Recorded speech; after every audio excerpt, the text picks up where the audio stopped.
Hi అండి, నమస్తే. నేను మీ శిరీష. వెల్కమ్ టు అలనాటి రుచులు. ఈరోజు మన ఛానల్లో ఊతప్పం అండి. సో ఊతప్పం అనగానే మనం దోసపిండితో చేసుకుంటాం కదా. సో దోసపిండితో పని లేకుండా నేనైతే ఇడ్లీ పిండితో చేశాను. చాలా చాలా బాగుంటుంది. ఈరోజు ఇడ్లీ పెట్టుకుంటే రేపు మనం ఊతప్పం చేసేసుకోవచ్చు అనమాట. సో అది ఎలా చేయాలో చూసేద్దాం. ఇది ఇడ్లీ పిండి అండి.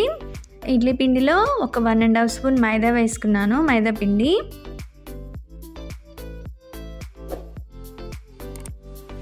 ఒక 1 స్పూన్ రైస్ ఫ్లోర్ వేసుకున్నాను, అంటే బియ్య పిండి వేసుకున్నాను. సాల్ట్ సరిపడినంత వేసుకొని కలిపేసుకోవాలి. ఎక్కువ వాటర్ పోసుకోకూడదండి. కొంచెం కొంచెం దోసపిండి ఎలా ఉంటుందో అలా పోసుకోవాలన్నమాట. కొంచెం చిక్కగా ఉండాలి. సో ఇలా కలిపేసుకొని ప్యాన్ అయితే రెడీగా ఉంది. నేనైతే హీట్ చేసేసాను. అందులో పూర్తిగా స్ప్రెడ్ చేయకుండా జస్ట్ అలా కొంచెం అలా స్ప్రెడ్ చేసేసి దానిపైన మన ఇష్టమండి ఏమైనా వేసుకోవచ్చు. నేనైతే సన్నగా తరిగిన ఆనియన్స్ ఫుల్గా వేసేసుకొని అద్దుకుంటున్నాను. పచ్చిమిర్చి కూడా వేసేసుకొని, కరివేపాకు కూడా వేసేసుకొని,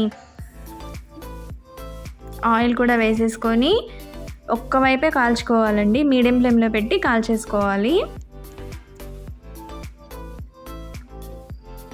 చాలా బాగుంటుందండి. కొంచెం పులుపు తెలుస్తూ ఊతప్పం చాలా ఎమ్మీగా ఉంటుంది కదా.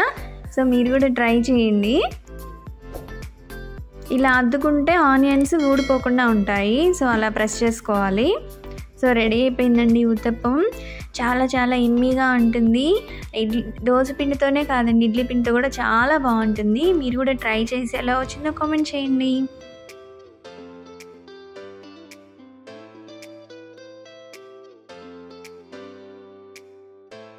వీడియో నచ్చితే లైక్ చేయండి, షేర్ చేయండి, సబ్స్క్రైబ్ మాత్రం మర్చిపోవద్దండి.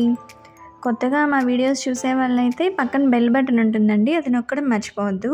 Thank you for watching.